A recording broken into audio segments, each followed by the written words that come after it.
We have a couple of different options. Yeah. So the first option is if you want to do a shoot and get a copy of the video that's only for you to use. We don't share it on our monitors. We don't publish it online. It's just to indulge yourself in the experience of making porn. The second option is to agree to a shoot where we do share the content on the monitors only. Okay. So anybody that visits Oasis Aqualounge will see it, but people that don't visit Oasis won't see it. Can't get access to it. Exactly. Yeah. And then the third option is to have it published online. Yeah. So currently that would be on Pornhub, although we are looking at other options, and we will eventually publish other places as well. Yeah. And so that's a great option for people that are looking to get into the industry. They need content, they need exposure, and so they want the experience. Yeah, they want the experience. They want to collaborate with you guys. Yeah, we do a lot of that too, shared content and content for trade, those types of arrangements. And we always provide sharing rights. So if somebody has an account on Pornhub or ManyVids or any of those platforms, we always provide content for them to share on their end as well. Yeah. And so that's been a lot of fun. And it's great because... What types of porn happen? So it depends on what people want to make, and it also depends on content that we would like to have on our monitors. So, for example, like, as you know, we have a lot of themed events, and so it's always cool if we can show themed porn that coincides with the event that's happening that night. That's amazing. Yeah. So, for example, for Unicorn Night, for example, we want to have threesome porn. Threesome porn. Yeah. We have an event, super popular event called Down to Fuck. It's the first Tuesday of every month. Wildly popular. And for something like that, we want to have gangbang porn. Yeah. You know, we also have an event called Bukkake Night in Canada is actually what it's called. Yeah. And it's the second Tuesday of the month, second Tuesday bi-monthly, meaning it's every second month. Other month. And for that, we want to show bukkake porn. Of course. Right? So then I'm always kind of looking to see what we have, what we need, and try to coordinate shoots with people that actually want to make that porn. Yeah. So it's always a collaborative effort with the people that I work with. Sometimes they bring us ideas, things that they want to shoot. We just did a shoot back in July with a couple who wanted to do yoga porn. Amazing. So that was really cool, and it's currently on Pornhub now. I think it's our latest video. And I mean, you have a nude yoga event. Yes. So you could be showing that during nude exactly. yoga. Yeah. Yeah. And the cool thing about the yoga porn is it's something we don't have yet. And the other thing is that it was actually filmed in a room that we haven't really used a lot of in our porn shoots. Typically we shoot in the ballroom because it has a stage and we can put the bed on stage and people can watch it. But that particular porn was done on the third floor. Which can only be done certain times because the third floor, a lot of people are playing there. Yes. So we just don't want to use up that space. You don't want to kick people out or anything. Exactly. Like, sorry guys, you have to stop fucking. We're making a porn now, okay? I know you paid admission, but like, yeah, no. So we don't want to do that. But but it's good to have porn that showcases different rooms in the club. Yeah, of course, showcasing the facility. Yeah, exactly. Yeah, totally. And it also offers people an idea of what having sex at Oasis is actually like. It fulfills fantasies, and so it's great, and it's great to work with just kind of like regular people that just want to have sex on camera. You know what I mean? Like, these are, a lot of the people are amateurs. They've never done it before. And so we're kind of indulging in that fantasy. Yeah. And we don't make any profit actually off the porn. Yeah. So there's no pressure to, I guess, maybe perform in a certain way or do a certain thing, or because that's not really what the type of business that we are. We're a sex club, and this is a side project.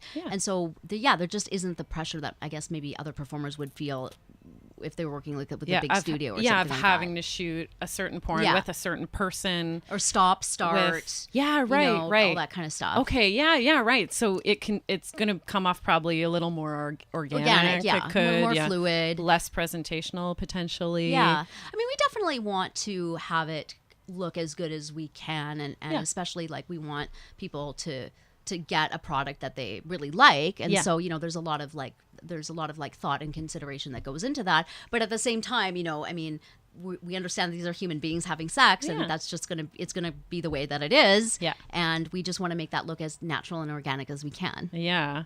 And I imagine, just sitting and watching the filming of a porn would be super fun. It's cool. As well. Yeah. Yeah, it's cool. It's hard for me to make it to every event in the evenings at this stage in my schedule, but like there's a couple of shoots that I've always made it out to, and like one really great shoot was a gangbang that we did with a cam model porn star named Ginger Liqueur. Yes. I don't know if you know her. I know of her. She's I've so not lovely. met in person, but she's really amazing. Yeah. And so I organized this gangbang, and there was a lot of things that kind of went awry. It was a bit of a as things sometimes do in a gangbang. That's what happens when you're organizing a gangbang. I mean, it's not all, unicorns it's not going to run exactly as planned. But on time. It eventually came together, and it was so packed in the ballroom, and I was like, I got to see this in action, you know, and it was really cool to see it. Yeah. That's absolutely amazing. Yeah, we've also done things like porn star tryouts. So if somebody wants to shoot porn, they don't have partners, this is an opportunity for them to like meet somebody or like meet a series of contestants. They can have a bit of a contest, and then they can choose somebody that they want to shoot with the most. Yeah, and it's a really interactive, fun way, and just a really great way to like sort of be less serious about porn. Yeah. I think that people, when, they're kind of like, yeah. porn, but like, it just makes it really like fun and lighthearted and playful. Yeah. That's amazing. Yeah. I'm like, can I do it? Can yes. I try out? Yes, you can. Yes, you can. Making it sound awful alluring. Well, that's what I'm trying to do. I'm trying to make it sound as fun as it actually is. Yeah, totally. Because it is really fun. It is. And I mean, Jason's so wonderful to work with too. Yes. Anybody that knows Jason, he's just so he's a warm lovely and accommodating. man. Yeah, he's great. So yeah. So he makes it a really comfortable experience for everybody too. Of course. Yeah. Oh, that's amazing.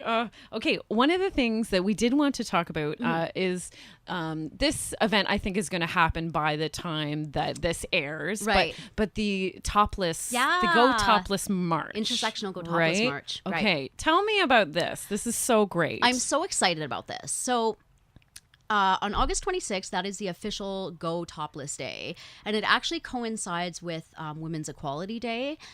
And so the idea behind that is that this is a day where, I think the way they word it is woman-identified people can go topless, but really any gender identity can go topless. Yeah. But and we've done events for this date in the past, but when I sort of thought about it, like, it is legal in Ontario to go topless. Yeah. But nobody does that. At any time. At any anywhere. time. Yeah. Pretty much anywhere. Yeah. But we don't see that happening. Nobody does that. No, yeah. And we think about, well, why don't people do that? Yeah. And I think an overwhelming reason is fear of harassment. Yes. I mean, I'm not afraid of harassment, but I certainly don't want to deal with comments. I don't want to deal with violence. Catcalls. So I just don't exercise that legal right because I just simply don't want to deal with all of that stuff.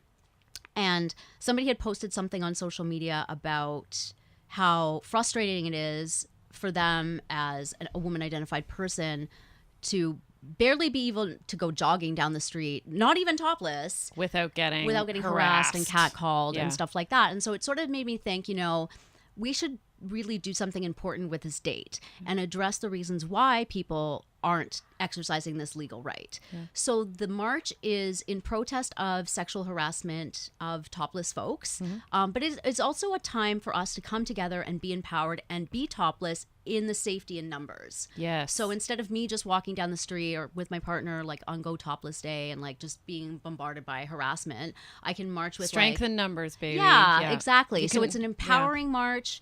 It's positive. It's a peaceful protest. But we're exercising our legal right as a group all together. Yes. Yeah. And there's something very powerful in that. Yeah. And so I'm really excited. It's very feminist, intersectional. Yeah. I want it to be open to all gender identities. Yeah. Women, trans folks to the front is the way that I'd like to word it. Yeah.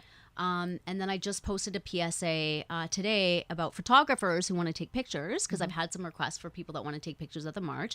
And I mean, this is a public march. It's going to happen in the street, so anybody can take pictures. Yeah. But I just want people to really think about why they want to take pictures and like what they're actually supporting. Yeah. And like for myself, I have no problem being in pictures, but like I think it's important for somebody to ask before they take photographs if that's possible. If you're shooting from across the street way down, obviously but that's harder. But like if you're going to come up to somebody, like just ask their permission. Yeah. Because we're not marching because we're trying to be. Because I have my intentions in being topless, but what are your intentions in taking the picture of me being topless? So I just want people to think and am I on par with that? Yeah, or do we have the same intentions? Exactly. I mean, I'm not gonna. If so, then go ahead, take the picture. Yeah, I can't really police that because again, it's a public event, of course. And I mean, I don't really want to waste my energy just being like, no, you put your camera away, no. Like I want to just be able to enjoy the march, but I do want to put it out there that I would really like for people to think about why. To ask permission. They want to take pictures. Ask why. Yeah. Because I feel like I just had Red Hot Suze on the program recently, and she's got big old boobies, and it's most comfortable for her to not wear a bra, especially in the summer. For sure. And it's never comfortable to wear a bra. Yeah, okay? Let's be honest. Yeah. Some people feel more comfortable wearing it and some people don't. And it's like she does not feel comfortable wearing a bra most times. And she's like, oh man, the attention that she gets, the negative, attention that she gets while walking down the street with large boobs, not wearing a bra. She's like, it's tough because I don't want to wear one, and but this type of activity that happens when I don't, it's like, well, it makes me kind of want to. It's just a conflicting thing, exactly. And that's not even being topless. That's just not wearing a fucking bra, which is. She can do whatever the fuck. We can all do whatever the hell we want with our own boobs. Yeah, like please. But just talking about that conflict with her, I was like, oh boy, And then one step further is the go topless. March. Yeah. So I'm really excited about that. We're going to be having a sign making sort of rally pre-prep fun hype session just outside Oasis, just in the parking lot area. I'm going to set up sign making material and tables and things like that. And then I'm going to lead the troop down to Yonge and Dundas, where we're just going to take up space, because apparently if you're protesting at Yonge and Dundas, you don't get kicked out. So I guess we'll see what happens. I don't know. But we're going to see what happens. And just kind of, I don't